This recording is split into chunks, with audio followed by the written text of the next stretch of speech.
somewhere in between the class, you're gonna be like, well, Chalk, the Bible says this, and why? Well, the Bible said that. Well, if you seen the class from the beginning, then you would know why I'm saying what I'm saying.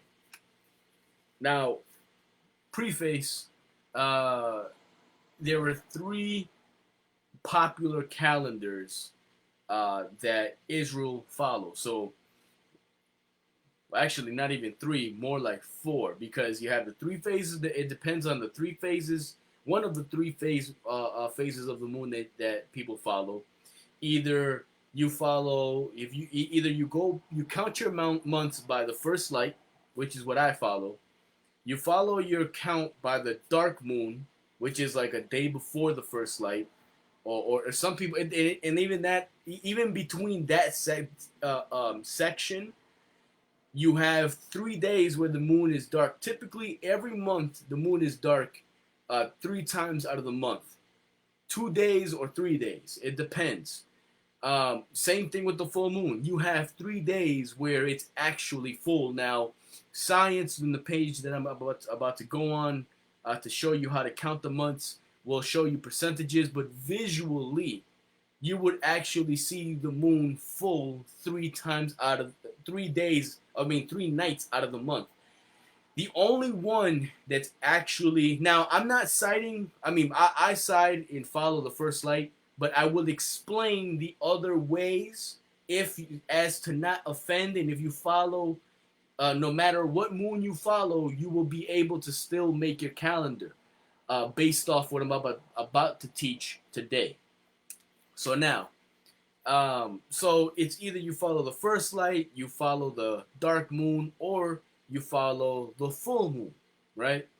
So depending on how you calculate between then, that you'll be able to calculate the rest of the year. The other popular option is the Enochian calendar, which it claims to follow the solar calendar or the solar year, and make its months of 30 days, right? But even that, people say that it's perfect, and it's really not, because the solar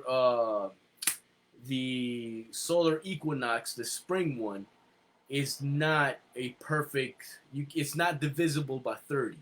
So even those claims, I don't agree with. It's not as perfect as people claim it to be, but that's what they follow. So for those of you that follow the Enochian calendar, then that's y'all have a little bit of a different thing going on, and I'm not going to cover that today. So this is only for those that actually follow one of the moons.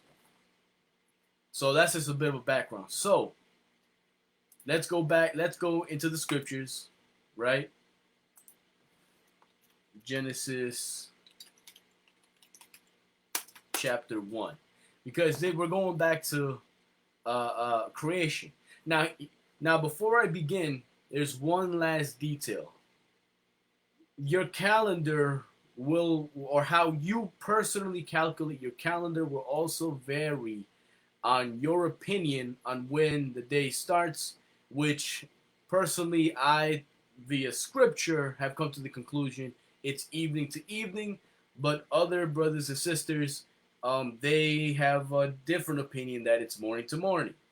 So, and what simply put, what I credit that to is just a different perspective of wording, and a lack of knowledge of how days work, and thus it makes you have a certain perspective, and that's why people have different opinions, which I'm not going to bang on you if you really believe that. As long as you're trying to worship the Most High, I don't think the Most High is going to keep you out of the kingdom for having a wrong perspective. I think the Most High just had it that way for His perfect reason. But nonetheless, let's start in the beginning, right? So in Genesis chapter 1 and verse 13, it says, "And the evening and the morning were the third day." 14. "And God said, Let there be lights in the firmament of the heaven, to divide the day from the night, and let them be for signs and for seasons, and for days and years. Right? So in Genesis chapter 1, verse 14, it's already letting you know what these lights are for. So personally, that's what I hang on to. Is these lights. These lights are for a sign. So again, if you have a different outlook, right, then you'll still be able, based off what I'm about to teach today, you'll still be able to kind of just shift the understanding over to fit your moon or how you understand the count. I personally follow the first light of the moon.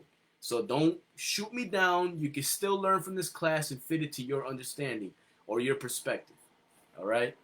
Genesis chapter 1, verse 14, it says, And God said, Let there be lights in the firmament of the heaven to divide the day from the night, and let them be for signs, and for seasons, and for days and years. So these lights in the sky are to divide day from night, first of all, and they're supposed to be signs for seasons, your 4 seasons, meaning springtime, summertime, fall time, and winter time, and for years. So let's find out what these lights are, right? Verse 15. And let them be for lights in the firmament of the heaven to give light upon the earth, and it was so. And God made 2 great lights, the greater light to rule the day, meaning daylight, right? And the lesser light to rule the night. He made the stars also. So in the daytime, you will have one of the great lights, or the greater light, which we know it to be the sun, and then the lesser light to rule the night, because the sun doesn't come out at night. And he also made the stars. So there are 3, right? So when you look at a balance, you have 2 sides, and then you have the middle weight, which is supposed to make sure that it balances. You have a perfect balance or starting point to make sure that you're not falsifying the weight. So or the measurement of the weight. So why am I bringing this up? Because you have the sun, you have the moon, and you have the stars in the middle that balances out, that you're supposed to use to come to the perfect calculation of time. Time itself. So the things in the skies and the heavens are for you to calculate time. This is how our forefathers used to do it. So now, 18, and to rule over the day and over the night, and to divide the light from the darkness, and God saw that it was good. So, matter of fact, let me just Google something real quick. Solar cycle and equinox.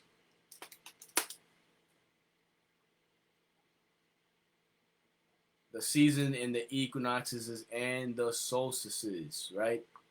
So because in order to do this, you have to have a little bit of a knowledge of how these things work.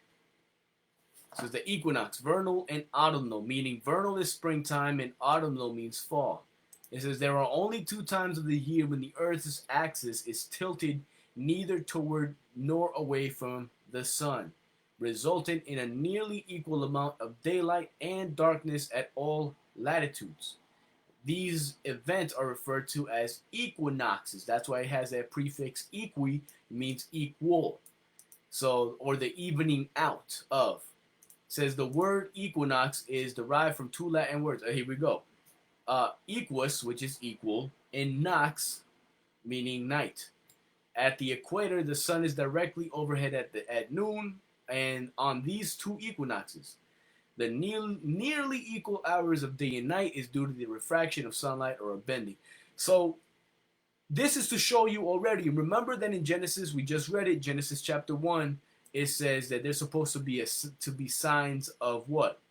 Of one. This is Genesis chapter 1, verse 16. It says, no, 15. It says, let them be for lights in the firmament of heaven to give, 14.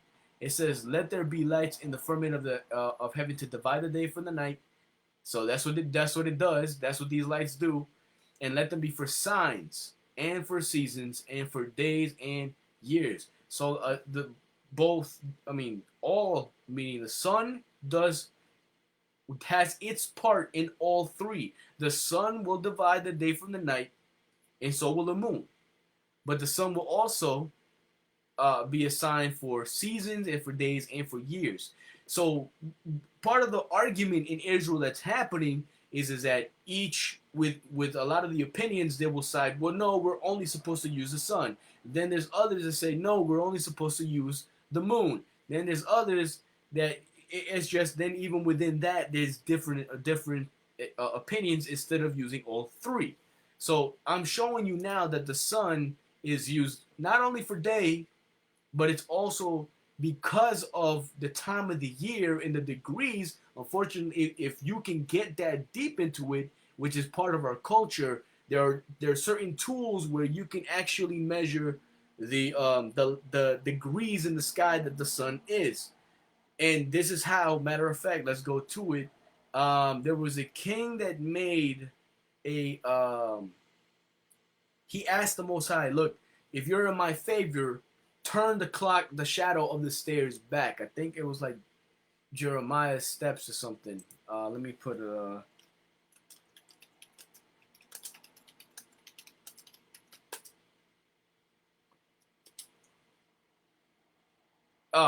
there we go. Sundial for Hezekiah. Sundial Hezekiah.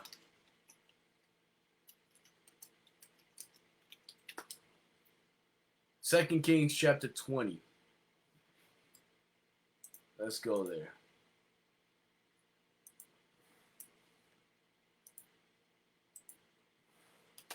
Second Kings chapter 20. Because this is how we do it. This is only a sundial has many different shapes and sizes that our forefathers made them in. This version was done in steps. Let's see. Okay, boom. So this is 2 Kings 20 and verse 8. And it says, and Hezekiah said unto Isaiah, what shall be the sign that the Lord will heal me, and that I shall go up into the house of the Lord the third day? And Isaiah said, this sign shalt thou have of the Lord, that the Lord will do the thing that he has spoken. Shall the shadow go forward 10 degrees or go back 10 degrees? So Isaiah is saying, look, you want a sign, then this is your sign. You choose one of them. Do you want the shadow to go forward 10 degrees or go back 10 degrees? So let's look at what he was making reference to, Hezekiah's steps. Because it's actually, apparently it's still up today in Jerusalem. This is something that you can actually look at. I believe there's a picture of it somewhere. Okay, I believe this is the picture of Hezekiah's steps.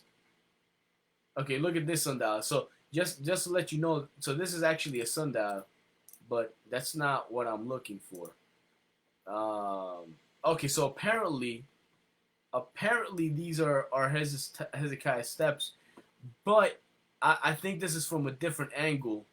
There's like a little wall, and there's the steps, and people could actually tell the time based on the shadow that was casted on these steps, and each step was supposed to be a certain amount of degrees.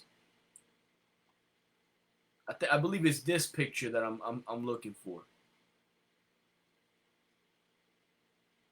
And to back up this notion, well, how in the world can steps be used as such? The Mayans would actually had a step-like structure to their pyramids, and they would have a serpent type of statue along it. And depending on where the shadow was cast on that serpent on the steps, it would tell you what time of the day and what time of the year it was. So this is a real thing. So let's go back. It says 2 Kings chapter 20 and verse 9. And Isaiah said, "The sign shalt thou have of the Lord, that the Lord will do the thing that he has spoken. Shall the shadow go forward 10 degrees or go back 10 degrees?" Verse 10, and Hezekiah answered, "It is a light thing for a shadow to go down 10 degrees." So he's saying, well, if it goes down 10 degrees, that could be explained away. He says, "Nay, but let the shadow return back 10 degrees." He said, anything, that could be trickery or whatever if it gets pushed forward. But now if it gets pushed backwards, he had to move the whole sun itself back to make that happen. I know that was God, because ain't no way nobody has ever seen the shadow to go backwards. It's Second Kings chapter 20 and verse 11. And Isaiah the prophet cried unto the Lord, and he brought the shadow 10 degrees backward, by which it had gone down in the dial of Ahaz. Okay, so it's the dial of Ahaz that I'm looking for. Dial of Ahaz.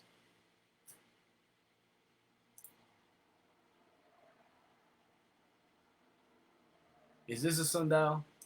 I know there was another one where there was actually steps that they used. I may have been mistaken to the reference. There was somebody else or someone.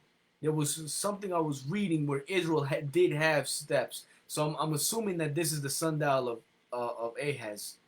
So I mixed up the situation. But here you go. Let's look at it larger.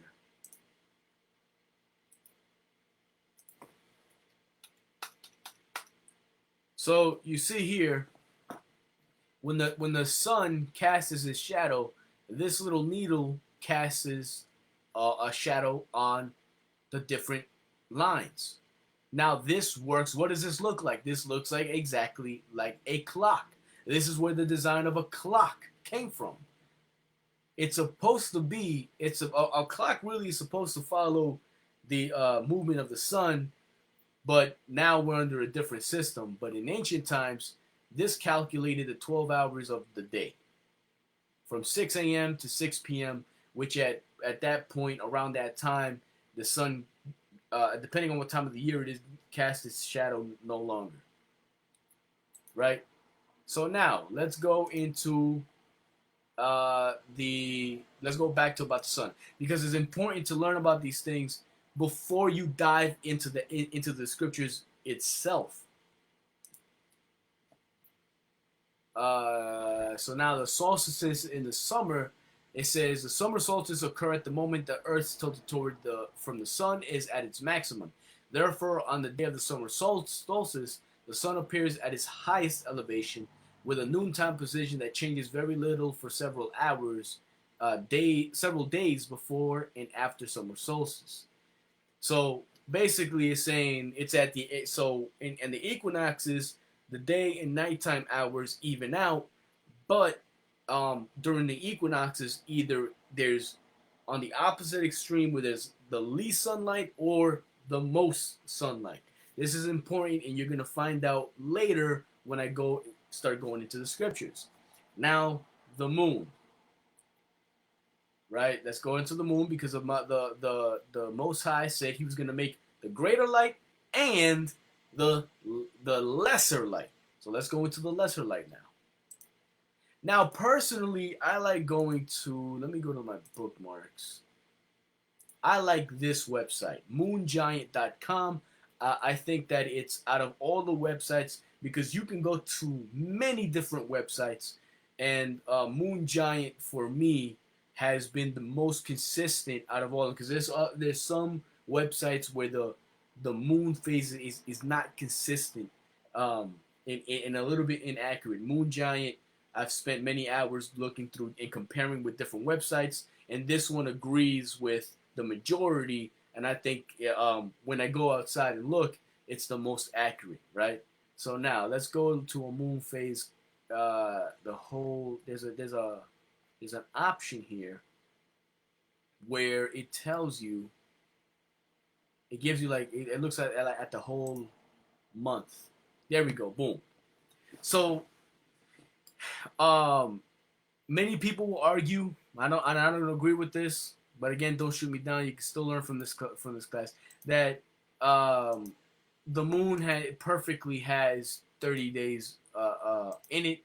That's not true. I can count for hours. I've actually sat down here and counted to for each moon phase. It varies. It varies from 28 days to 30 days. That's why they tell you that on average the monthly cycle is 29 days. And you can look that up. So for me, which here you see that it says that the dark moon is the new moon. Uh, Me taking Genesis literal, I'm like, I don't see light, right? So they call that the new moon because it's at 0% illumination. I go by the first light because that's the only obvious sign. If I look at this chart here, check this out. You see 3 days where it looks full. 3 days. Sometimes one of them will be obvious that it's not full, but there's 2 days that if you go outside and this is why you gotta actually apply the scriptures, meaning you go out there and actually look at the sky so you can verify these scriptures and you can know how to keep these commandments. At least 2 days of the month, the moon looks full, which I thought there was confusion there. That's why I don't think that this is where the Most High would start the month, but that's another argument. But if you follow the full moon, you can still use this reference, this web page right here, to calculate the beginning of your months. Nonetheless, so here we go. I start, if you notice also, with the dark moon, same thing. Sometimes it'll have 1% and you'll be able to see it. Sometimes, so the dark moon is a little bit more obvious, but I have seen some months where the moon will actually be at 0% illumination for 2 nights in a row. So that's another reason why I was like, that doesn't seem as obvious as the sun in the sky. It's obvious. At the moon at 1%, you will be able to see, and I know because I have gone outside and looked at it with the first light. I can see it even at 1%. It could say 1%, and you'll still see the sliver. Which on March 25th, it would have been that the first light would have fallen on March 25th. Now here's the thing though, and we're gonna get to this later.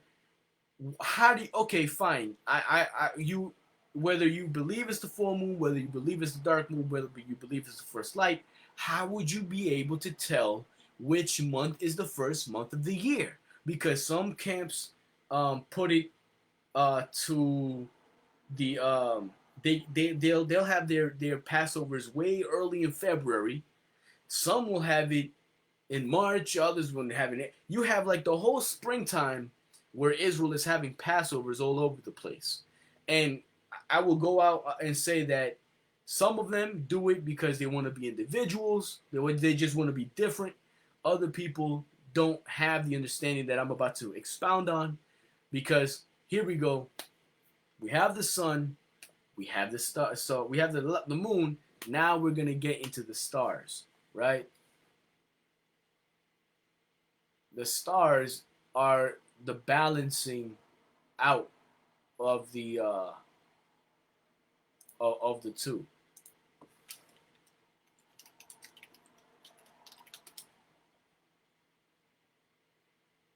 And the stars actually play on how you calculate when the day starts as well.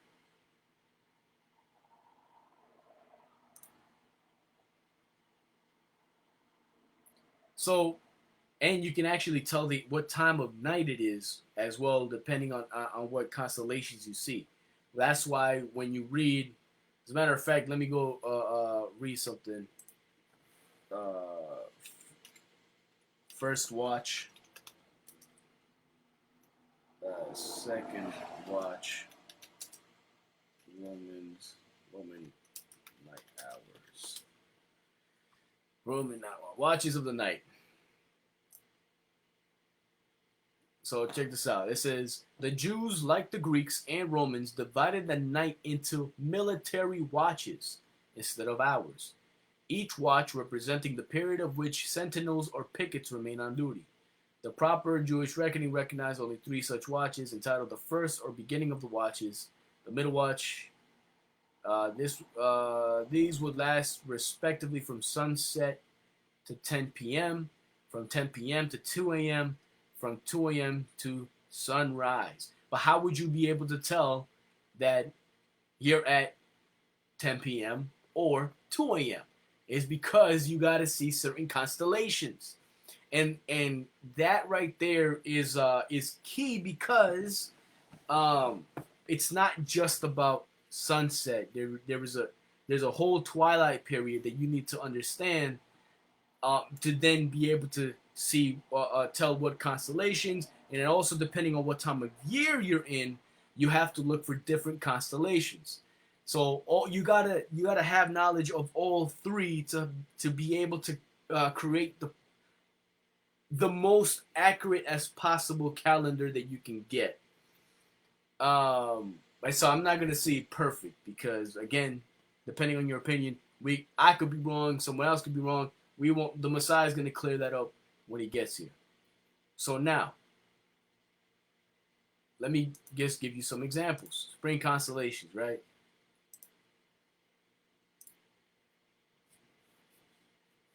Spring constellations. It says the most prominent northern spring constellations are Ursa Major, Bootes, Leo, Cancer, Virgo, and Hydra.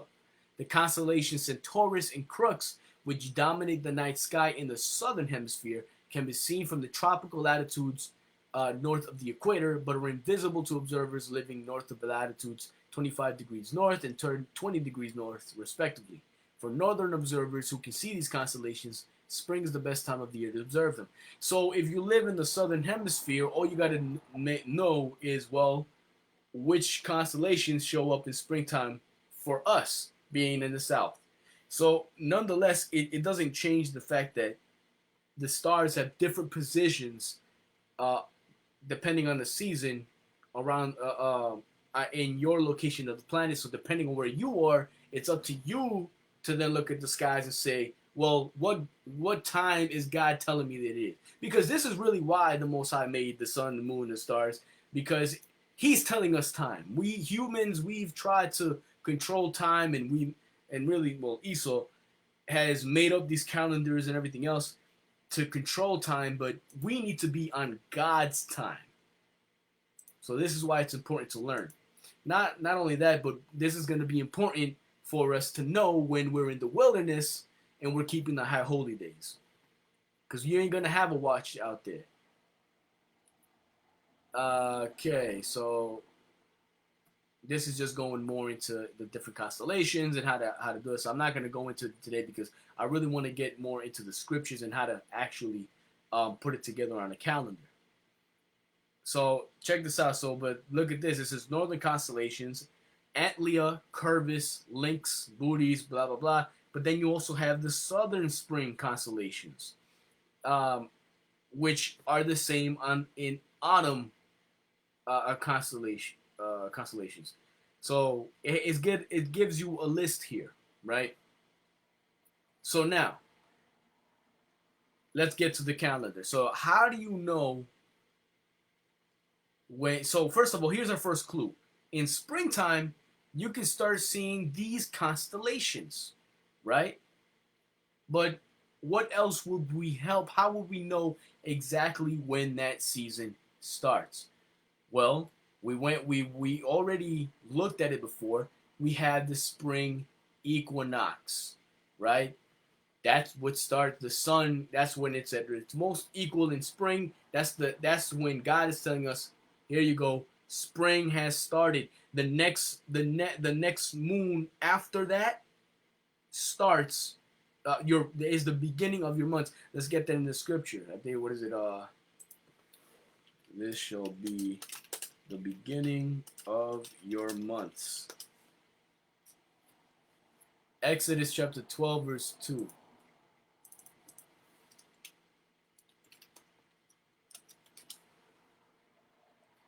It says, "And the Lord spake unto Moses and Aaron in the land of Egypt, saying, This month shall be unto you the beginning of months. It shall be the first month of the year to you. Speak ye all unto the congregation of Israel, saying, In the 10th day of this month they shall take to them every man a lamb, according to the house of their fathers, a lamb for an house." I'm not going to get into that yet. I just wanted to point out that it says this is going to be the beginning of months. Now, I believe it's either in the next chapter. Let me see. 14.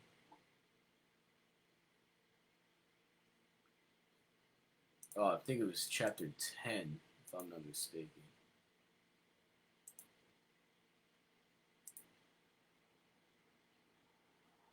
Hold up. There's another one.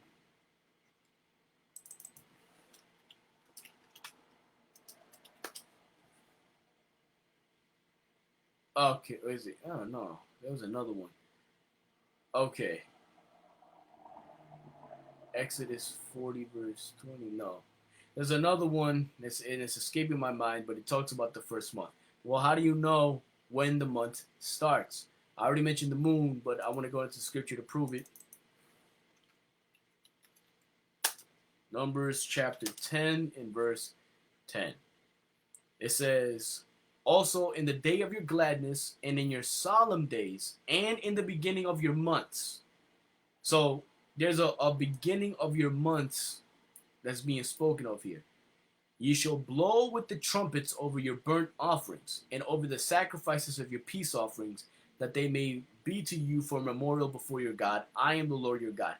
Now, this verse right here is so controversial because a misunderstanding of this precept right here is at the root of why there's so many opinions of which moon to follow, and I'm going to prove it right now. Because let's go to, because this is what happens. This is what brothers do. I'm gonna explain to you. It says, "Also in the day of your gladness and in your solemn days." So brothers say, well, it says "and," so gladness must be the same thing as solemn days, and in the beginning of your months. So these solemn days are the beginning of your months, right? "Ye shall blow with the trumpets of your burnt offerings, and over the sacrifices of your peace offering." So all this is talking about the same day, right? Wrong.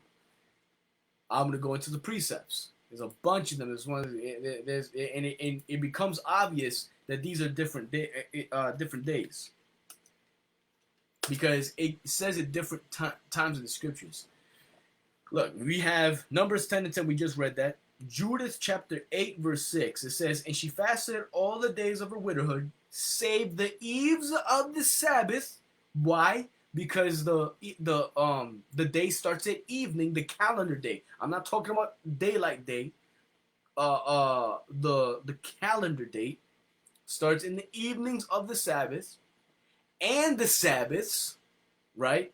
And the eves of the new moons, and the new moons, and the feasts of the solemn days of the household. So, is this talking about, even though the new? Well, actually, no. That's a whole different discussion we're gonna have. Israel right now keeps the new moons as a Sabbath, but the only new moon that's commanded in Scripture that anybody can find, and I could put money on it, is the memorial of blowing of trumpets. That's the only new moon that's supposed to be being kept as a Sabbath. And I know people are going to blow up when they hear me say it, but go into the scripture and prove to me, because there's no commandment in Torah saying that every new moon is a Sabbath. Only the blowing of trumpets. And if you go to Amos, when you read it in context, it's letting you know what it's talking about, because it mentions a summer fruit. So that one, what's the one that comes after summer? The blowing of trumpets. So now, getting that out the way, those Sabbaths are not the same as the new moon, and those new moons are not the same as the feast and solemn days. I'm going to go to the next one. First Maccabees chapter 10 verse 34.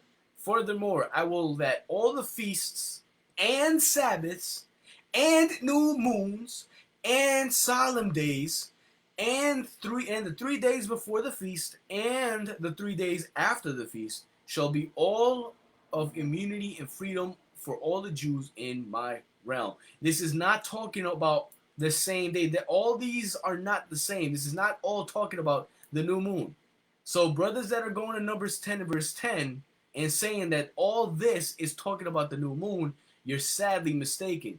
And I'm going to go into this later because, and I know it might seem like I'm kind of all over the place, but just try to keep up and say this information because it's going to come relevant later.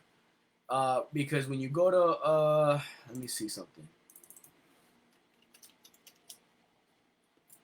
Let's go.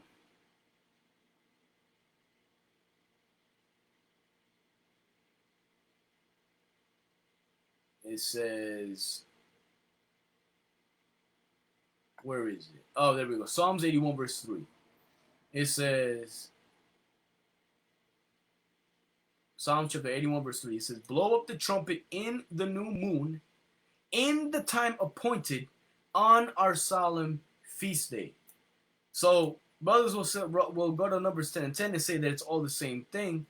And then when they get to Psalms 81 verse 3, say, oh, well, see, the new moon is the time appointed and is a solemn feast day. So it must be the same thing. And when you go into the Hebrew of time appointed, it's talking about a full moon. So therefore, the new moon must be full. No, brother, this is talking about three different things. This is talking about the new moon and then the time appointed. The reason why it's Kodesh when you go, let's go in there. But again, listen, if that's your conviction, I'm not gonna shoot you down for it. I'm just having a scriptural criticism about it. That's all. Because it's important. Because you're not only supposed to blow up the trumpets on the new moon. You're supposed to blow up the trumpets on every high holy day. Let's go there. Psalms 81 and verse 3. So here we go. So mind you that the new moon, it says new moon monthly, the first day of the month, the lunar month, right?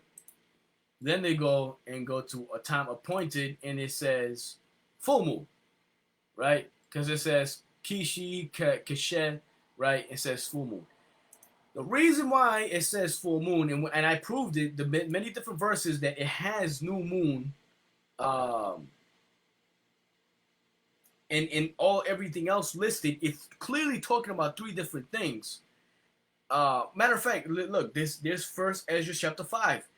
There's many different times in Scripture where these categories are separated. They're categories. New moon is different from a Sabbath, and the Sabbath is different from a solemn day, and the solemn day is different from the feast day. It says, First Ezra chapter 5 verse 52.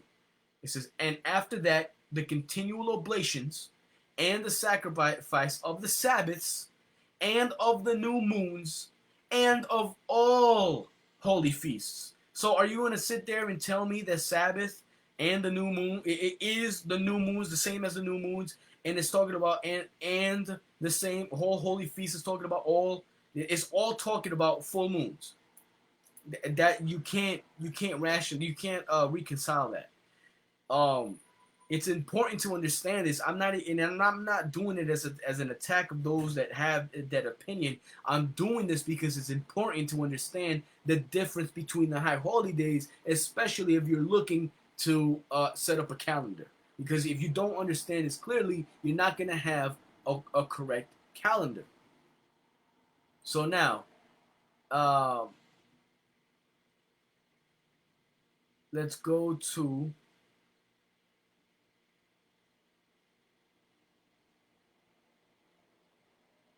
I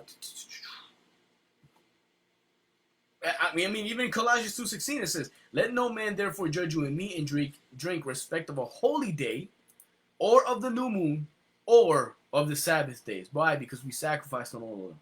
So, but those are three different categories. How come when we go to Numbers 10 and 10, brothers mash it up all together, but then when we get to Colossians 2:16, we understand perfectly that it's talking about three different categories of high holy days. There's inconsistency in brothers' breakdowns. You got to be consistent.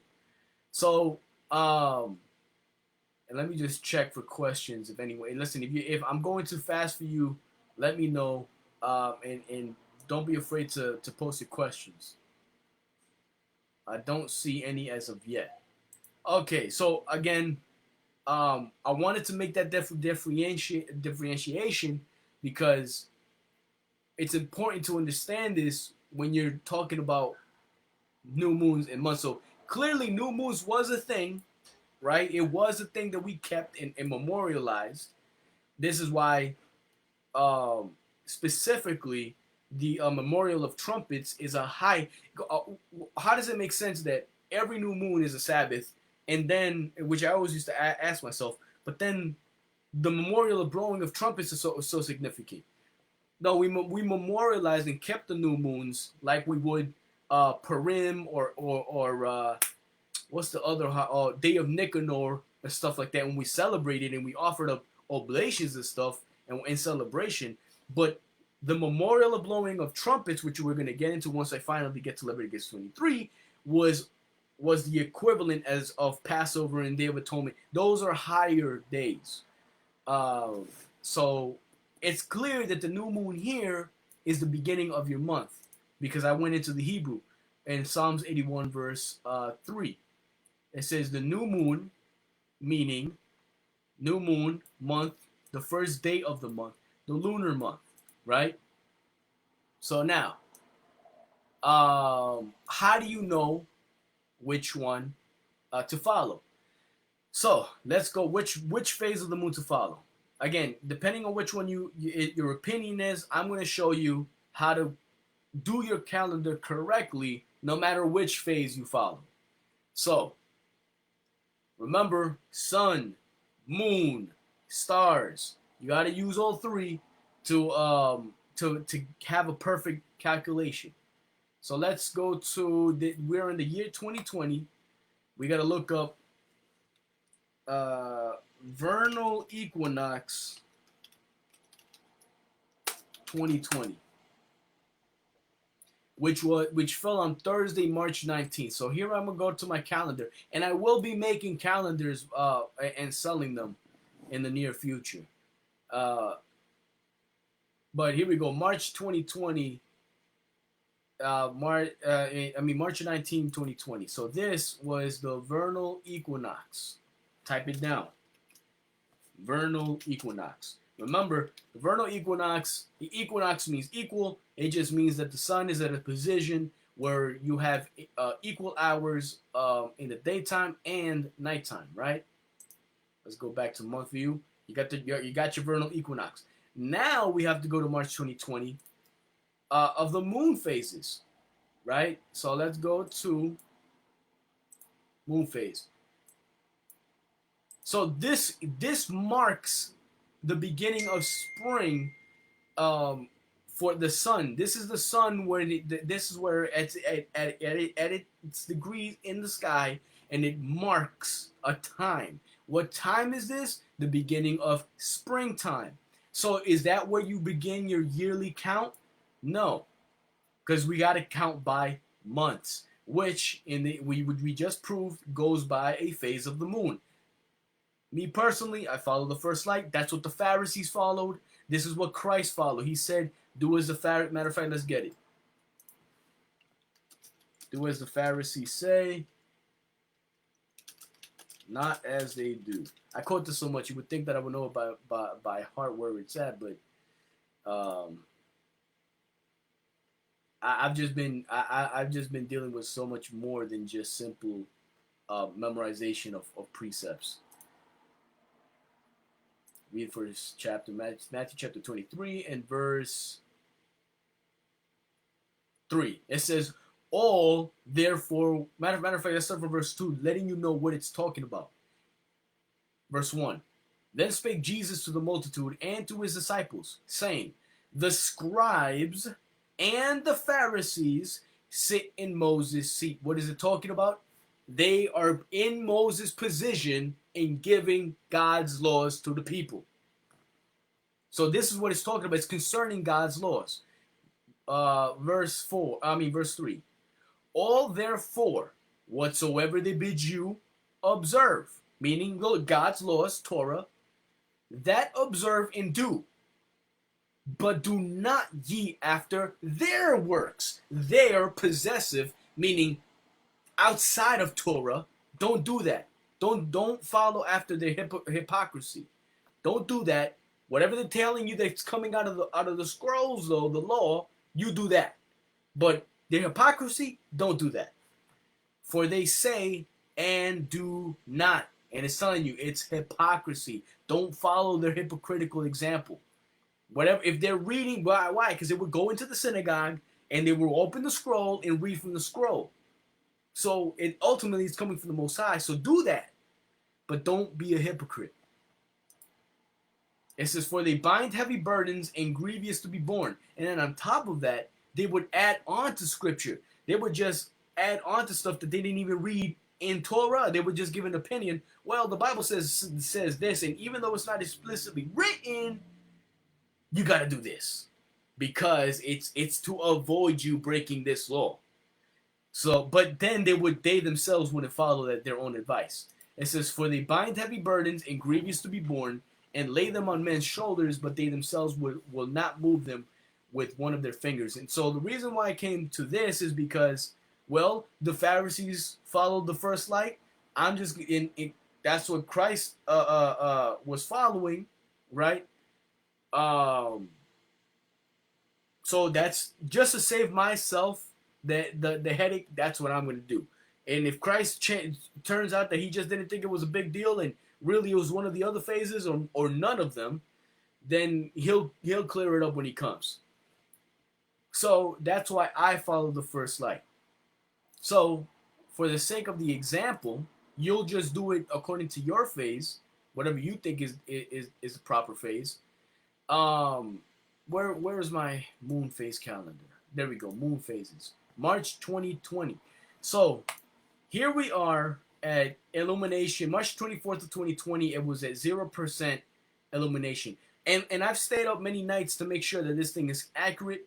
I'll go outside and make sure, okay, there's really no illumination. That's why I trust this website, this source, because every time I look at it, or sometimes even on the phone, I have a current one for you to, let me see what it's called specifically. This one is just called the moon, and this one's pretty good. This one is pretty good. If I go outside, it gives me it even illustrates. If I go outside right now, the moon will actually look like that, the light missing from the top. So it's pretty good. So what I will do now is that this is March 2020 and March 24th. Now here we go. We go next night. It's at 1%. So here's the kicker, right? When you go to what is the first month of the Jews? It's gonna tell you Nisan. And when you look up Nisan,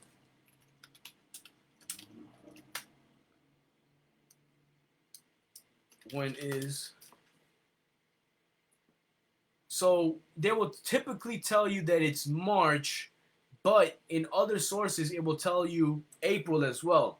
So here's the first clue. And why? Because I'm going to explain why they say this. It says Nisan, the first month on the Jewish calendar according to the Torah, coincides with March, April on the civil calendar, right? Because they're civilizing you and all that. Anyways, the Torah calls it Kodesh, the month of spring, as it marks the beginning of the spring months. But why do they say March, April? I'll tell you why.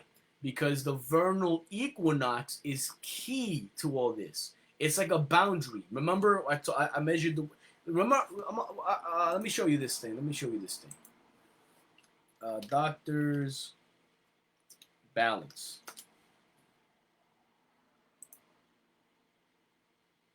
Remember this thing? I don't know if doctors still use it, but this thing is accurate. Remember this thing, this weight, and it would push one weight over. They would do the heaviest first, and if it was too heavy, they would push it back, and then once it popped up, then they would balance by pushing this other weight, little weight on the top, and it gave you your perfect weight.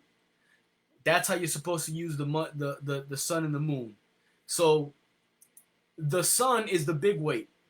The sun here we know, okay, vernal equinox. If we go past, then we're too late because the next big movement of the sun is summer solstice, and you're all the way in like June or July or whatever. Let me see, summer solstice 2020. Saturday, June 20, right? Now spring is already gone.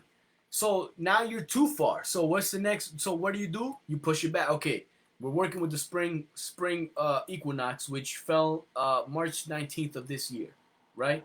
So now where's the little weight? It's the moon. So now, depending on what phase you follow, um, again, I follow the first light.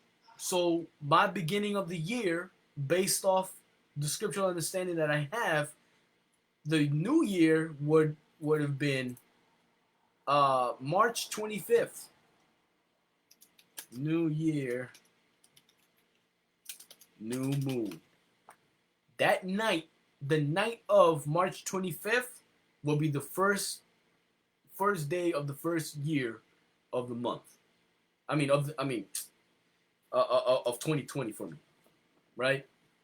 But if you follow the full moon, let's say, guess what? According to this, the full moon fell on March 9th, which is a week before the vernal equinox. That's too early. Your whole count will be off for the rest of the year. You can't do that.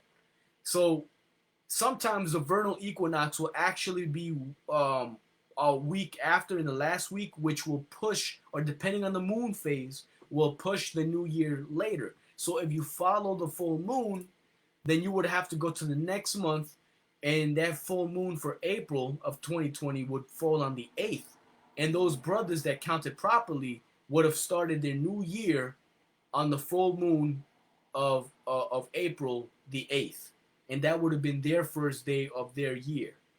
And that's key, because depending on where you position, or um what phase of the moon you follow, will dictate how you calculate the rest of the year. So the beginning point is severely important.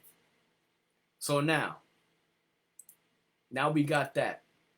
So now I know, okay, my new year, it was in March 2020, on the 25th at night, right? That's the new moon. Unless you follow morning to morning, then yours would have been that day.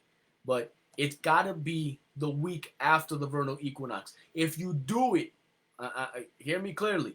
If you start, if let's say that this first light would have been on the week of the 19th, it would if this first light would have been um sorry, let me go back. If this first light would have been on the 18th instead, or even on the 16th, even on the 19th, let's say it fell on the same night as the vernal equinox, it's too early.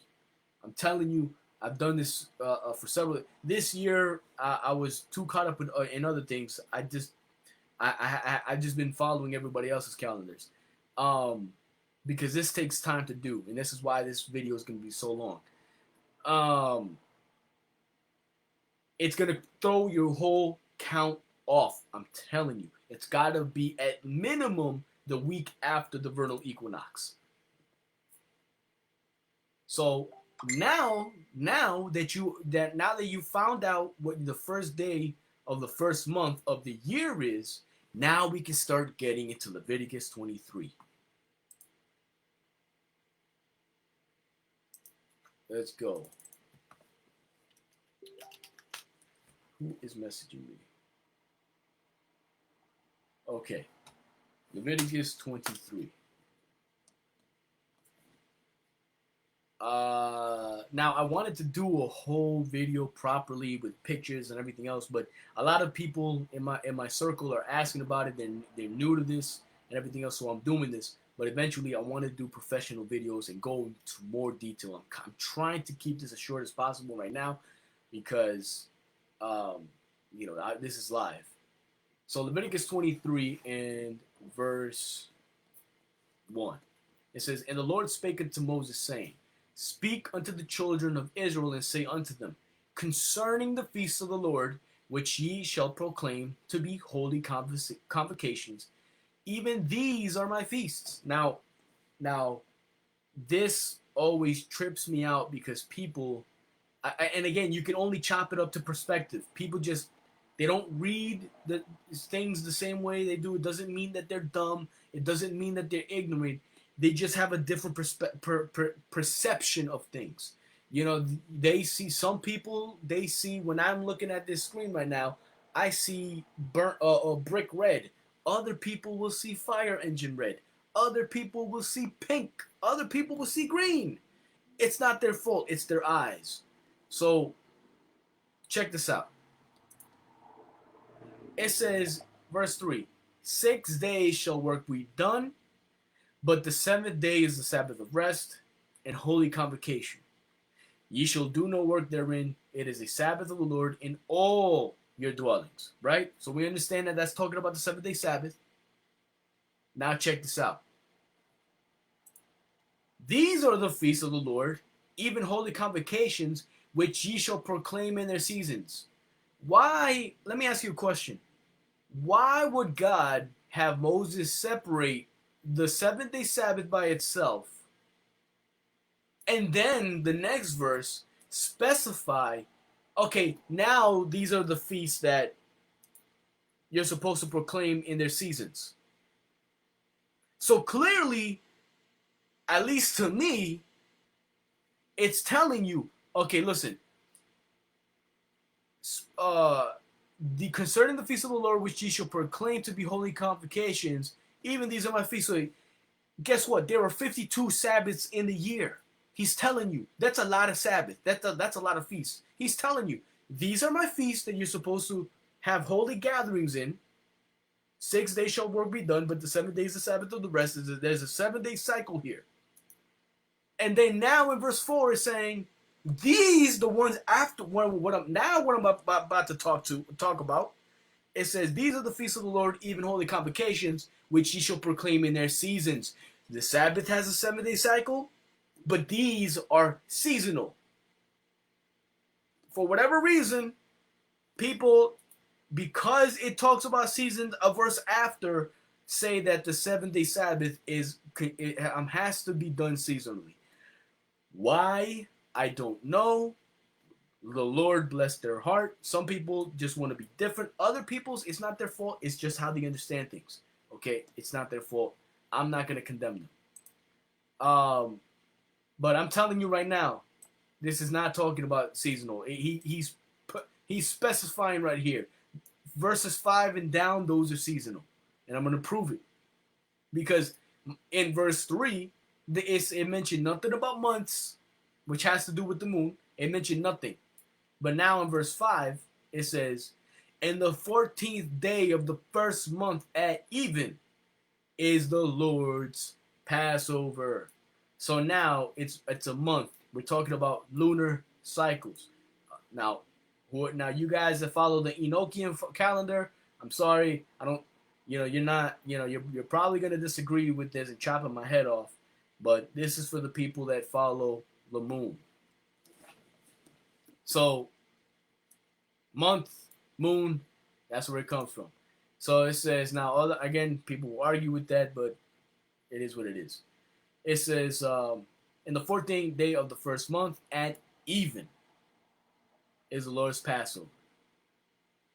And on the 15th day of the same month is the feast of unleavened bread unto the Lord. 7 days you must eat unleavened bread. So now, Leviticus 23 and verse 5. 14th day of the first month at evening. So now we have the New Year, new moon, and March 25th, right? Right here. Don't now I'm gonna try to keep it simple here. We have the first night, right? First night. Second night.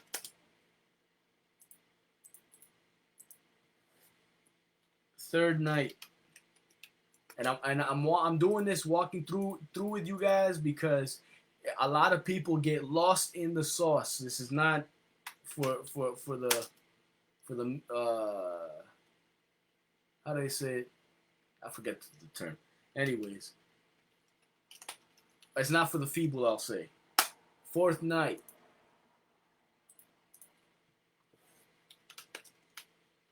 Fifth night. I mean first night, which is day, the calendar day, or whatever else. I just started saying night for whatever reason because it says evening, so my brain did a fart. Sixth day, I should say. Seventh day.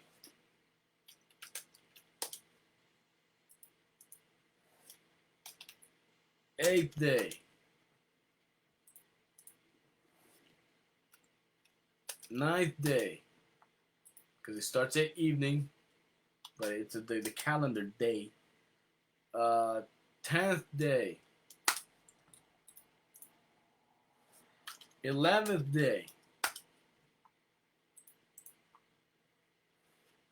12th day. 13th day. 14th day. So we're at the 14th day, right? Which crosses over.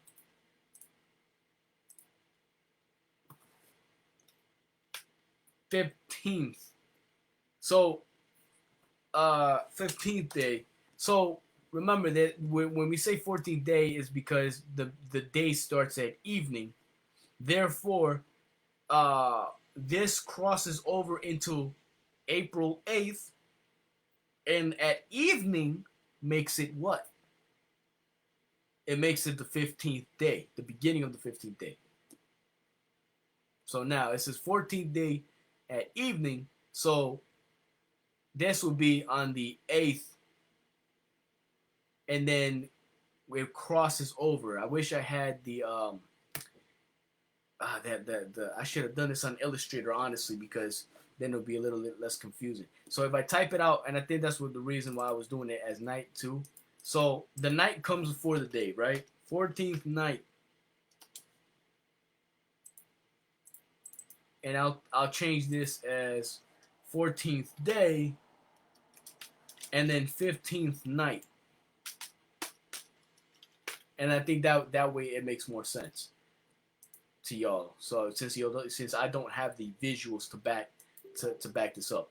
So now, what that tells us is that at evening, guess what? This is Passover.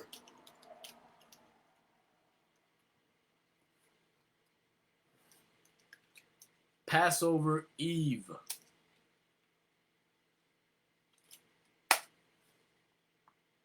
So, mind you, check this out. Now, this is where it gets interesting. Because I'm going to show you something. Passover evening, right? 14th day, 15th night. Because that's what it is at 14th day in the evening. It says that is April 8th.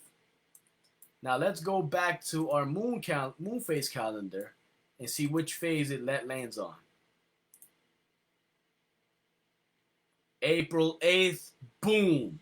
Mind you, I didn't set this up. I'm doing this off rip. I'm doing this on the fly. Look at where it lands. It lands directly on a full moon. Remember Psalms 181 verse 3? It says, let's go back to it. Psalms 81 verse 3. No, not that one. Psalms.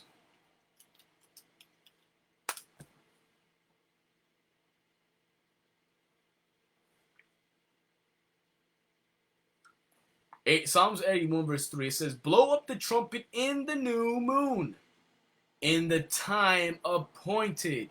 I'm going to show you something about that time appointed.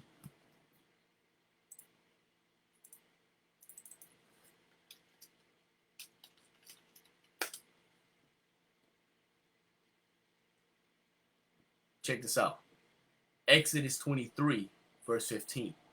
It says, thou shalt keep the feast of unleavened bread. Thou shalt eat unleavened bread 7 days, as I commanded thee, in the time appointed of the month of Abib. So when it says time appointed, what is that? Is that the new moon? Is that the beginning of the month? No, it's not. Time appointed cannot be new moon. Why? Because if time appointed, remember, precept is upon precept. Let's go back and read it. I don't want to lose y'all. Let me see if there's any questions here. Shalom, Cynthia. Most High in Christ bless you. I don't want to lose y'all. It says Psalms 81 and verse 3. Blow up the trumpet in the new moon, in the time appointed. Let's go back to the precepts. Thou shalt keep the feast of unleavened bread. Thou shalt eat unleavened bread 7 days, as I commanded thee, in the time appointed of the month Abib. So now, let's go back. Let's go into the Hebrew. That time appointed. What was it in the Hebrew? Kodesh. Hold on. No, not Kodesh. Kishi. Full moon. So the full moon is a sign for the three major feasts: Passover, Pentecost, Feast of Tabernacles. And we're gonna and as we go through, we're gonna see the moon phases and it checks out. So Passover should have been on the 8th, at the evening of the 8th of April of this year. That's when it should have been. And it lands on, let's go to it, moon phase. It landed on the full moon, just like the Bible said. So now, let us continue to Leviticus 23. It says,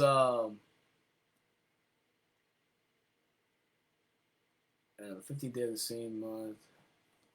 Okay, we're on verse 6. And on the 15th day of the same month is the feast of unleavened bread unto the Lord. 7 days ye must eat unleavened bread. In the first day ye shall have an holy convocation. Ye shall do no servile work therein. But ye shall offer an offering made by fire to the Lord 7 days. And the 7th day is an holy convocation. Ye shall do no servile work. So boom. So let's go to it, right? So here is 15th day.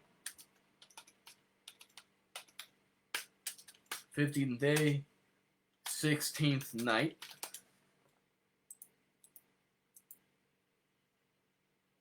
Well, I'll put it like this, because now we're counting, which would be the first.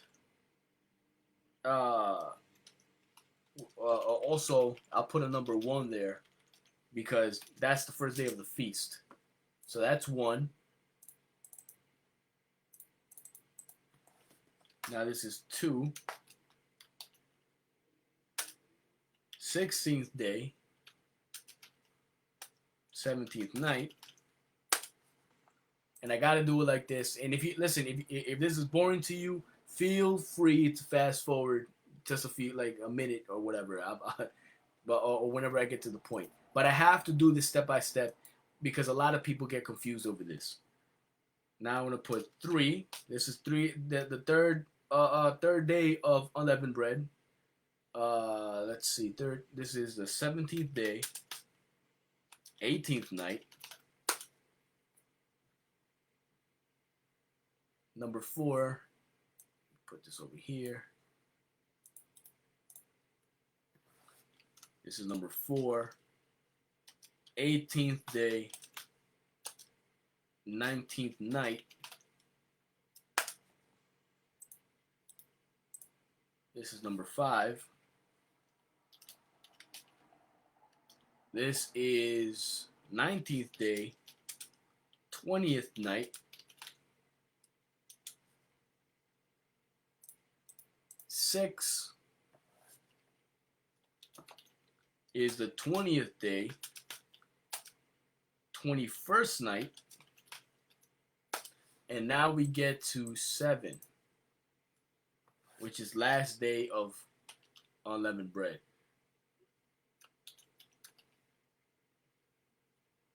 Which makes it the 21st day and 22nd night.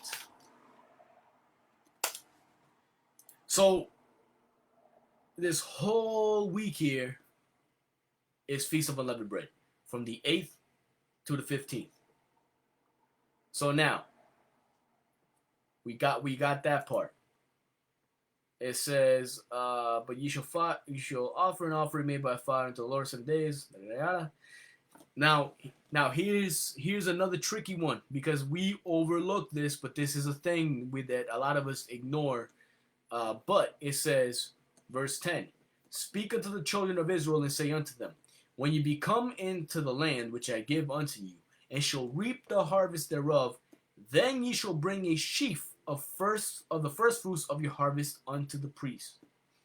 And he shall wave the sheaf before the Lord to be accepted for you. On the morrow after the Sabbath, the priest shall wave it. So now this is after Passover. Some people will argue that this is the same you do this on the same Passover Eve, and then some people say that you do it on the next day after the last day of Feast of Unleavened Bread. But this says Sabbath. Now I'm going to prove it. I'm going to go into I believe this is Deuteronomy. Let me see, sheaf.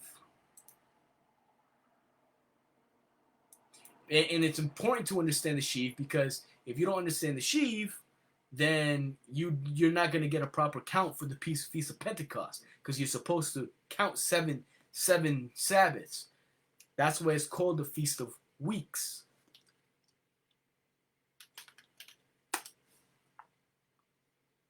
No.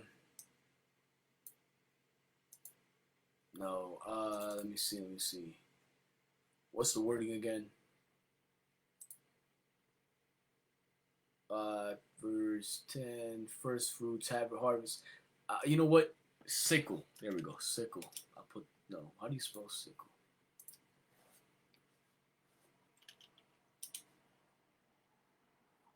Yeah, I spelled it right. Oh, no. I didn't. Okay.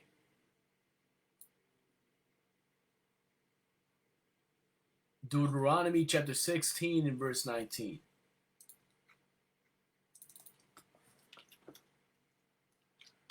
Deuteronomy 16. Now, this is extremely important, because every high holy day of the three, there are three major ones. Before I continue with this, well, let me read it first, because it goes with the point. Deuteronomy 16 and verse 9. It says, 7 weeks shalt thou number unto thee.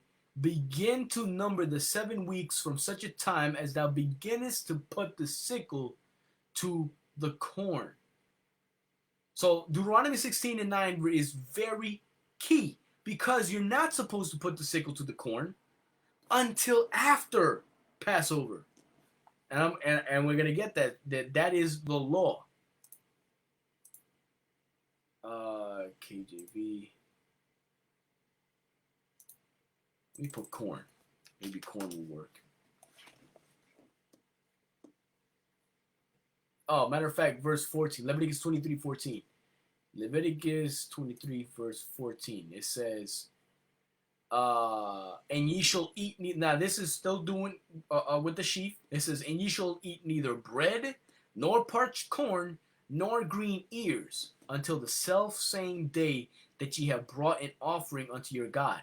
It shall be a statute forever throughout your generations in all your dwellings. Now, this bread, now you might say, well, um, what's it called? You're not supposed to eat. What's it called? Because there's a confusion between the unleavened bread and the first fruits. The thing is, though, is that you can't put the sickle to the corn until after Passover. So when it's talking about you shall neither eat bread nor parched corn nor green, it's telling you green ears, meaning you can't eat. You can't eat of the new crops until you brought the first fruits of them first, which was done after Passover. So the Most High was having us gather all together in Israel because we're supposed to be first fruits, and He will bless us with the ingathering of our crops, and we would give up the first fruits and then enjoy the rest. That's why we had them different laws, but for the sake of the class, I don't want to go off into a different direction. That's for a whole different class. But all the laws that he gave us, including the laws of the land, of letting the land rest, were all to our benefit, but also symbolic. So we're gonna go to now. It says you're supposed to do it on the morrow after the Sabbath. Which Sabbath though? It's supposed to be after the Sabbath that follows the last day of unleavened bread. So in this instance, we have April 2020. It fell on the eve of the 15th, right? I'm sorry. Actually, it would have been actually it would have began. So I made a mistake here. Last day of unleavened bread, which would have carried through into but it began on the 14th at evening and then ended with the 21st day, which was on the 15th. Nonetheless, so that was the last day, right? That you had to eat nothing with a yeast or leaven in it. Now, the 18th is the Sabbath. This is the Sabbath of that same unleavened bread week. So when are you supposed to start your count for Feast of Pentecost? The day after that. So this Sabbath would be when we offered our first fruits. This is the sheaf offerings. This is the sheaf offering of first fruits of those green ears. So this will be that Sabbath will be the Sabbath that we offer our first fruits. After that, we count 7 weeks.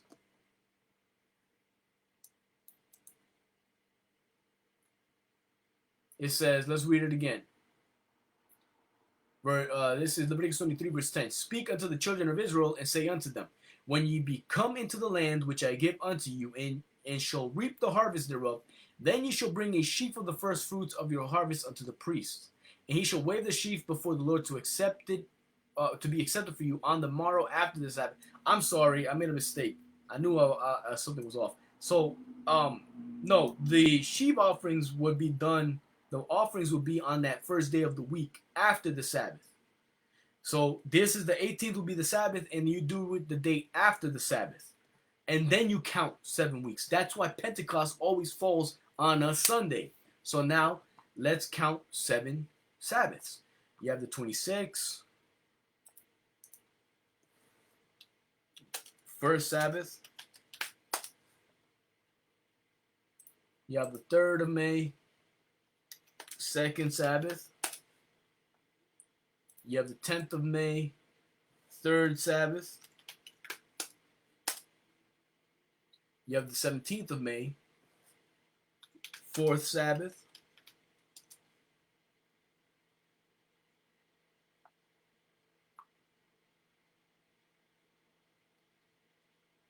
Well, not seven, but more like weeks. I don't know why I keep on saying Sabbaths. Fifth week,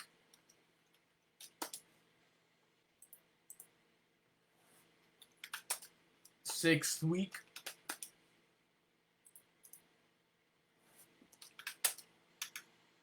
seventh week. Now the seventh week that is June 7th, which is consistent. It's usually around that time. The seventh week, right? Let's go to June 7th. As a matter of fact, let's go back to Deuteronomy real quick. It says 16 in verse 9. 7 weeks shall thou number unto thee, beginning to number the 7 weeks from such time as thou beginnest to put the sickle to the corn. And thou shalt keep the feast of weeks unto the Lord thy God with a tribute of freewill offering of thine hand, which thou shalt give unto the Lord thy God, according as the Lord thy God hath blessed thee. Right? And thou shalt rejoice before the Lord thy God, and thy son, and thy daughter, and thy manservant, and thy maidservant, and the Levite.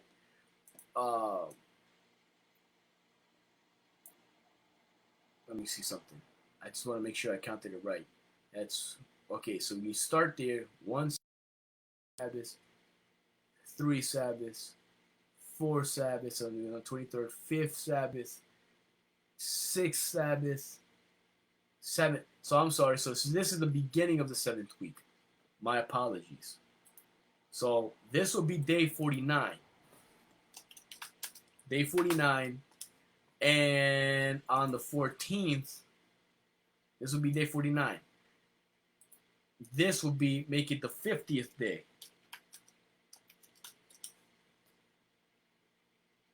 Now let's find the precept for it. It says,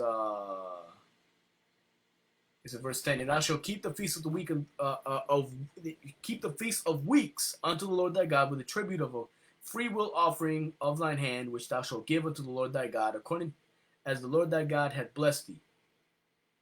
Now, Leviticus 23. Let's go real quick. Verse 15. And ye shall count unto you from the morrow after the Sabbath, from the day that ye brought the sheaf of the wave offering, 7 Sabbaths shall be complete.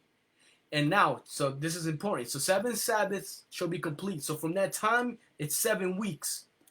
So now, then it says, even unto the morrow after the 7th Sabbath now. So now you completed your 49 days. The day after that Sabbath, it says, and ye shall offer a new meat offering unto the Lord. It says, even unto the morrow after the 7th Sabbath shall ye number 50 days. That's why it's called Pentecost. Penti meaning 5. And then cost, so I was talking about the 50s. And ye shall offer a new meat offering unto the Lord.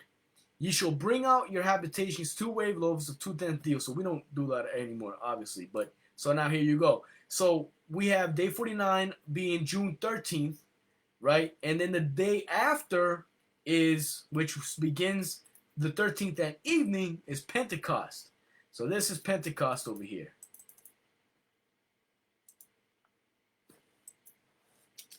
Feast of Weeks. Boom. Let me just make sure I'm not ignoring anybody's questions if anyone has them. Shalom, Minchi. Okay, so a lot of y'all that are coming in late, you're gonna have to watch this from the beginning to catch up to how I'm counting this stuff, because this is a lot. So now let me show you, just like we did with Passover. Let's see what the moon phase is, or was on June 2020. On the 14th of June 2020, right? Let us go back to the moon phase. Let's go to months again.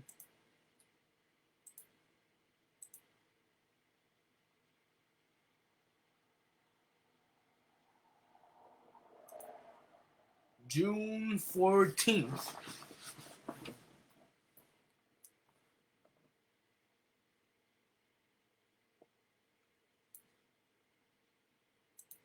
This year it actually didn't. Did I get the count right?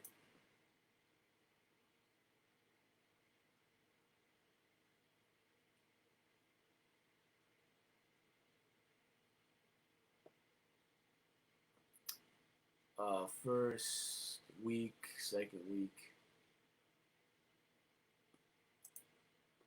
That is interesting because this is actually the first year. The last 2 years they actually fell on the full moon.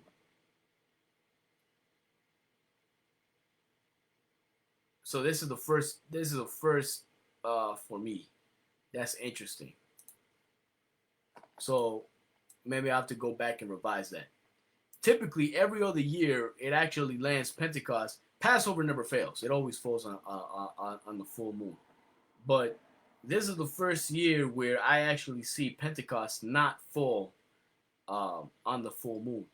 But what's interesting about this again is that it still goes with the full moon. I'm gonna show you something about the full moon and why the full moon, and maybe it's because notice that the thing about Passover, right? Before you can put the sickle to the corn, Passover lands on a full moon. And why is the full moon significant? Because the full moon helps crops bloom. So now you waited a week, and then now you can start harvesting. Now here you have Pentecost. That on June 5th it was the full moon, and it gave it a week, and now you start harvesting, or throughout that week you harvest and you offer it up on the 14th. So, and I'm gonna go into the scriptures about it because the scriptures actually talks about that. Let me see.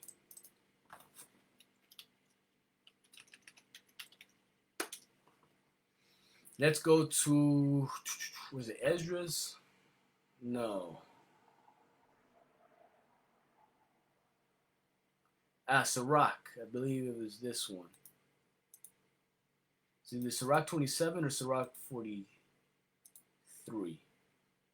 Sirach 27.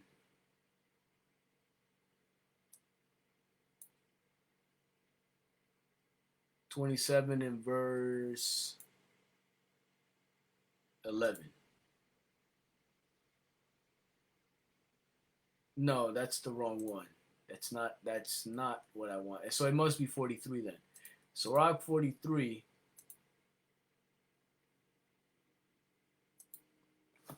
Is it 43 verse 6? From the moon is a sign of feast, declaring. He even says, he made the moon also to serve in her season for a declaration of times and a sign of the world. For the moon is a sign of feasts, a light that decreaseth in her perfection. So now brothers say, well, they won't have a precept for exactly which feast the moon is a sign of. Because the moon is a sign of more than just the new moon feast. I mean, yeah, because depending on the phase, it'll indicate the new moon feast, or for example Passover, which is the biggest one. It'll always, no matter what, always fall on the full moon. It says, a light that decreaseth in her perfection. The month is called after her name, increasing wonderfully in her changing, being an instrument of the armies above, shining in the firmament of heaven. The beauty of heaven, glory to the stars. All right. That's not what I want, though. There's one that talks about what the moon does with plants.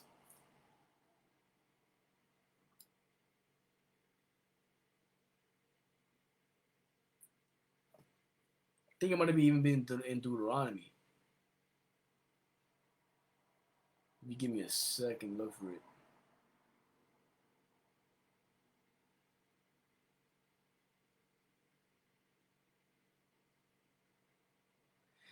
I can't remember what scripture it was, but it actually talks about what the moon, the light that moon gives to the plants. But here's another scripture that I go to. So this is Isaiah 60 verse 19. It says, the sun shall be no more thy light by day, neither for brightness shall the moon give light unto thee, but the Lord shall be unto thee an everlasting light, and thy God thy glory. Thy sun shall no more go down, because what? When the sun goes down, it darkens, right? Neither shall thy moon withdraw itself. So when the sun goes down, it's the end of daylight, right? So what does that mean when the moon withdraws its light?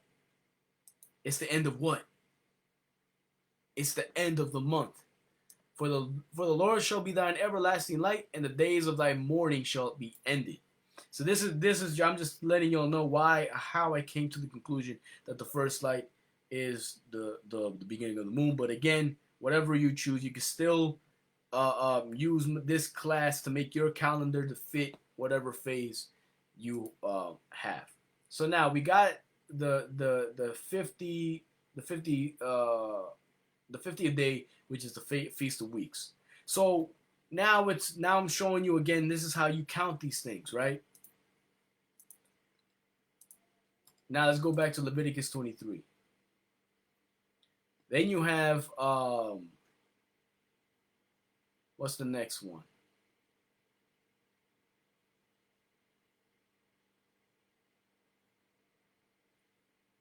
Speak unto the children of Israel, saying, this is Leviticus 23 verse 24.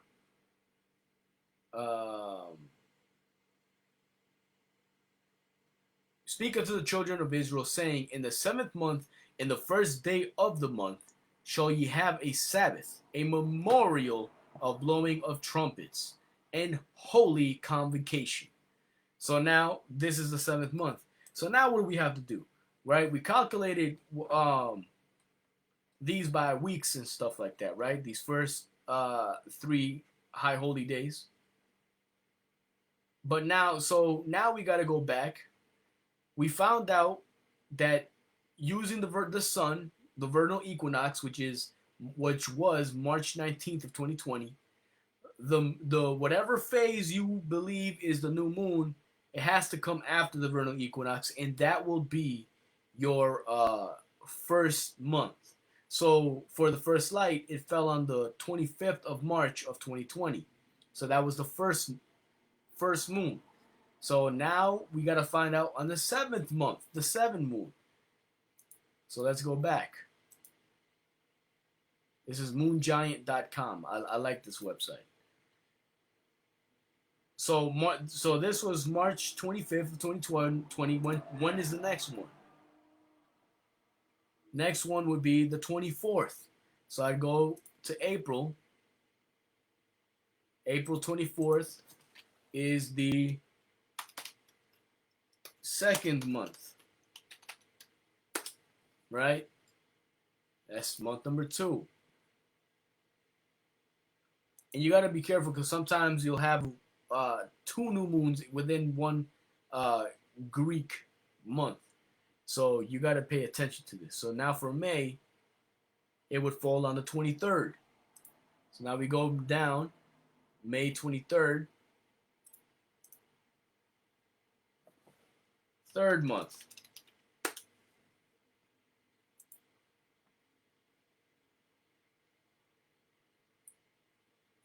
Then you go to the next one, just making sure that there's no other new moons within this cycle or within this month, Greek month, I should say.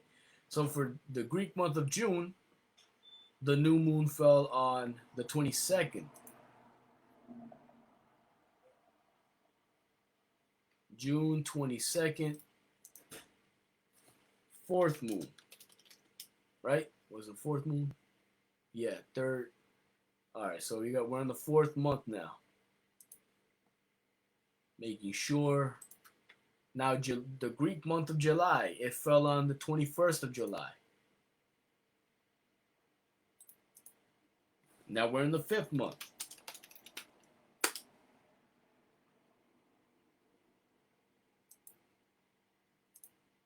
Now we're going to August. Well, let me make sure that there was nothing else. 21st. Okay, good. Now we're going to August. It fell on the 20th of August. If you follow the first light. If you follow the full moon or the dark, you do it by that date. This is the 6th month. Now, isn't September supposed to be the 7th month if you do it by God's time, the time that God gives you, by using the sun, the moon, and the stars? When was the 7th month? The 7th moon. It fell on the 18th. So September 18th would be the 7th month.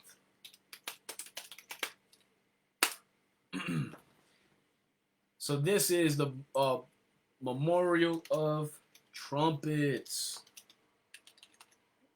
This is the only new moon that's supposed to be kept as a Sabbath.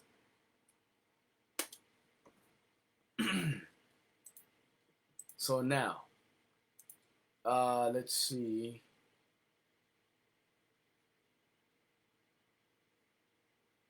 Back to Leviticus 23. Let me just check, make sure there's no questions. Okay. So now that we got that straightened out, it says, this is Leviticus 23, verse 24, speaking to the children of Israel, saying, in the 7th month, in the first day of the month, shall ye have a Sabbath, a memorial of blowing of trumpets and holy convocation. Ye shall do no servile work therein, but ye shall offer an offering made by fire unto the Lord. Mind you, that this is the new moon. Why in the world, why in the world, if every new moon is supposed to be kept as a Sabbath, why would the Most High specify in Leviticus 23 that one you keep as what? As a Sabbath. It says, you shall do no servile work therein, but ye shall offer an offering made by fire to the Lord. So, hey, if you want to keep all the new moons as a Sabbath, all more power to you, but according to Torah, it's not an obligation. The only one that is the memorial of blowing of trumpets. And that's what Amos is talking about. So now, it says, verse 27, also on the 10th day of this 7th month, there shall be a day of atonement. It shall be an holy convocation unto you, and you shall afflict your souls. So now we got to count 10 days. 10th day. So now this is the 7th month at evening, right? So this is September 18th. So this will be the first night of the month of the 7th month, which begins the day, calendar date, right? So now, first day, second night, second day, third night,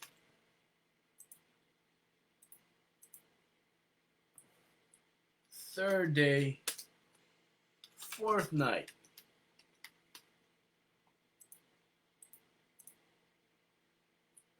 Then you have fourth day, fifth night,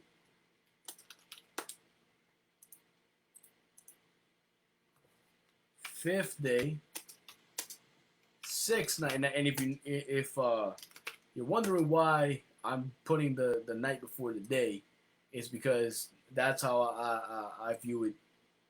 And I have a class for that, how Christ kept the evening till death. And I can post that up or just inbox me, I'll send it to you. And I go fully, specifically only on why we're supposed to keep the Sabbath evening to evening. This one, I'm just kind of going all over the place so you can be able to calculate your own calendars. 6th day, 7th night, 7th day, 8th night,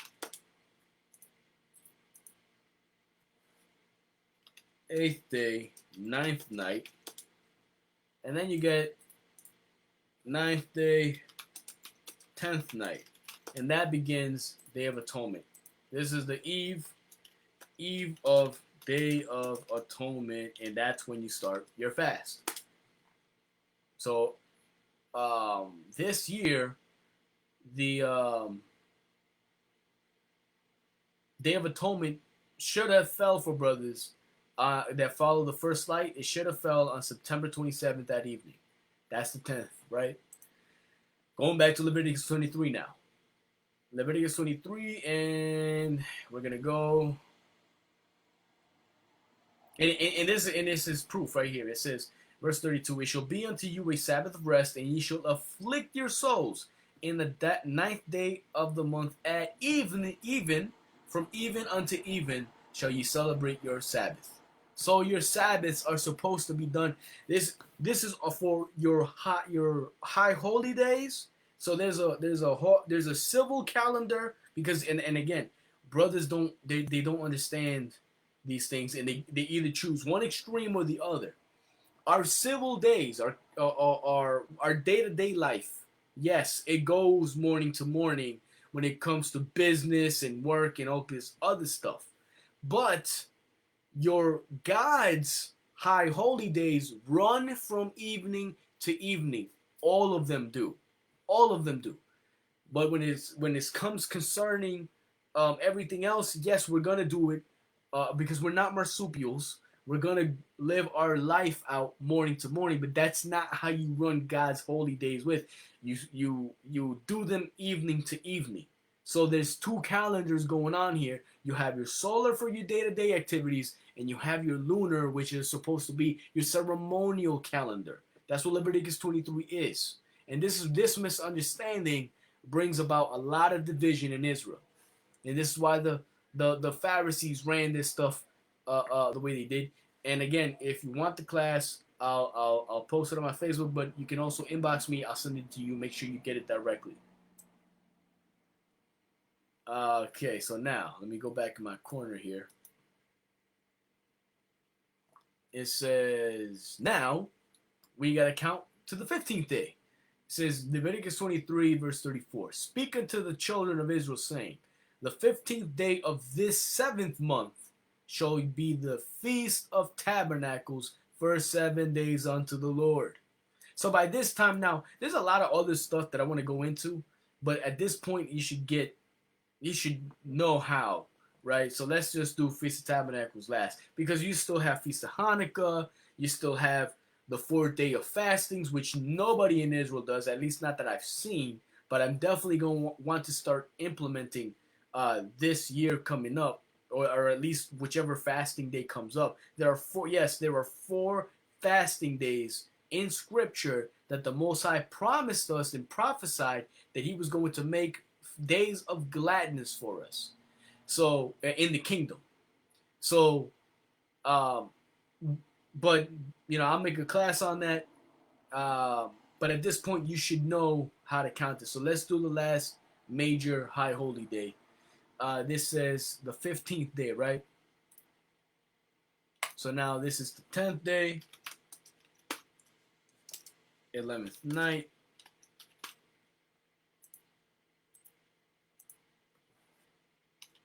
11th day, 12th night,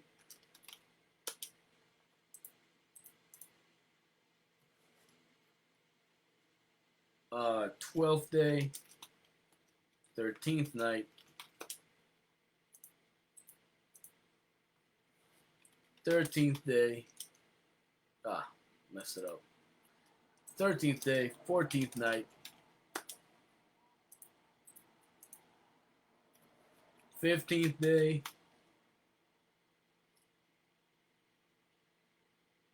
no, wait, what happened? 14th day, sorry. 14th day, 15th night. So that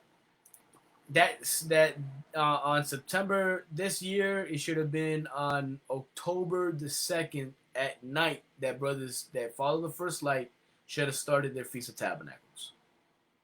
So now Hanukkah is coming up, and that's in the month of Caslu.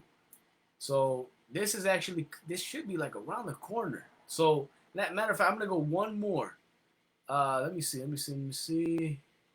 The Feast of Dedication.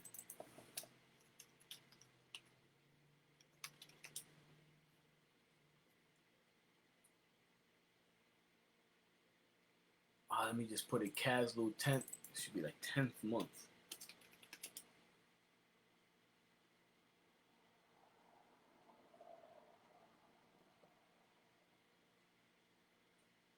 Let me see. No, what is going on? Caslu. Okay, there we go.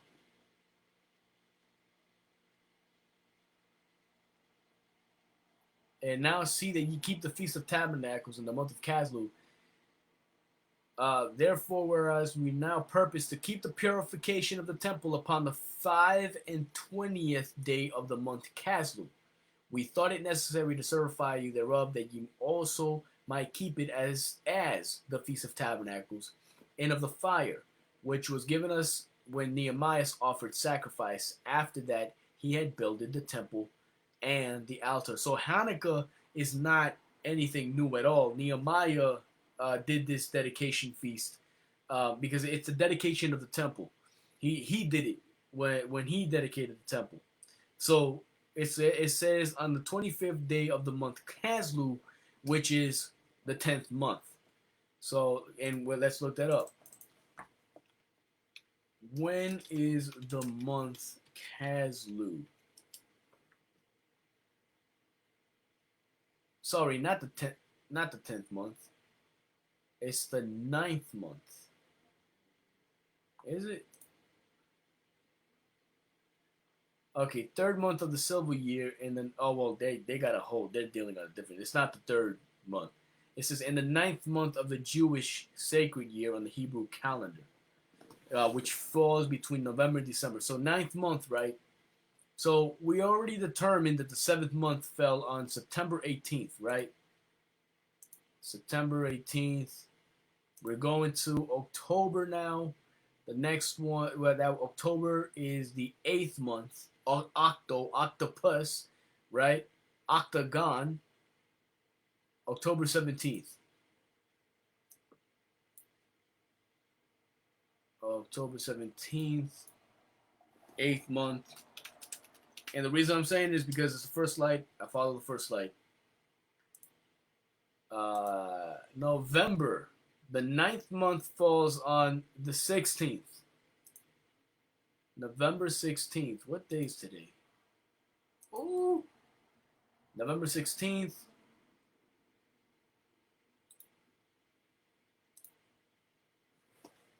Ninth month at evening. That's the new moon. Now we're going to count 25 days. Oh, before I do that, let me see something. I gotta see something. When was Tabernacles? When did Tabernacles fall? Oh, Tabernacles. This is Tabernacles. This was October 2nd, right? That was Tabernacles.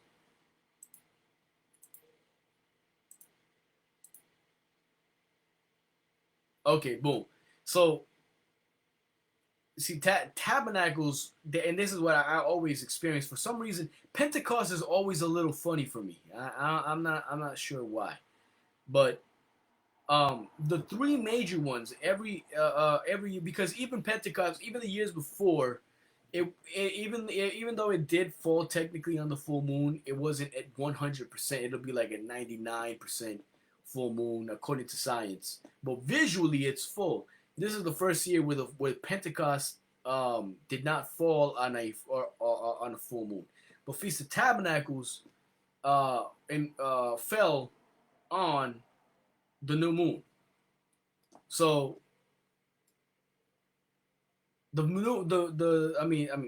fell on the full moon. Sorry, it fell on the full moon. All these moons it gets too much sometimes. So now let's go back to calculating Hanukkah. So we established that it's the 16th at evening. So this is first night. First day, second night.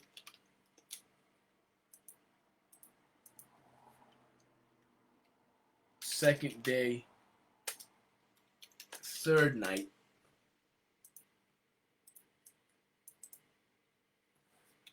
Third day, fourth night,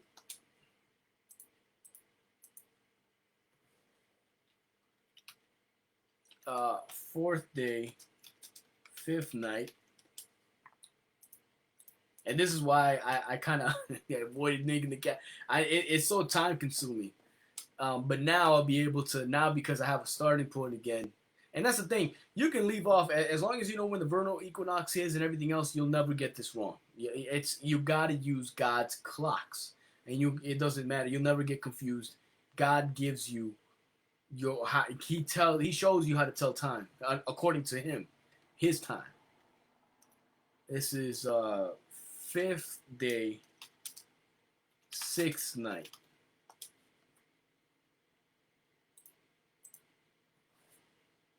Sixth day, seventh night. And the reason I'm typing it out is because if I just count it, not only is it hard to keep up with, because I'll confuse myself, but I'll probably confuse you guys to no end. So it's good to just do it right the first time and count and type it out. Seventh day, eighth night. Eighth day, ninth night. Ninth day, 10th night. 10th day, 11th night. 11th day, 12th night. 12th day, 13th night. 13th day, 14th night. 14th day, 15th night. 15th day, 16th night. 16th day, 17th night.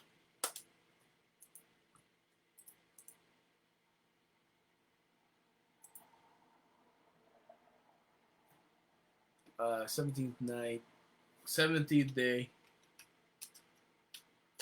18th night, 18th day, 19th night, 19th day, 20th night, 20th day, 21st night,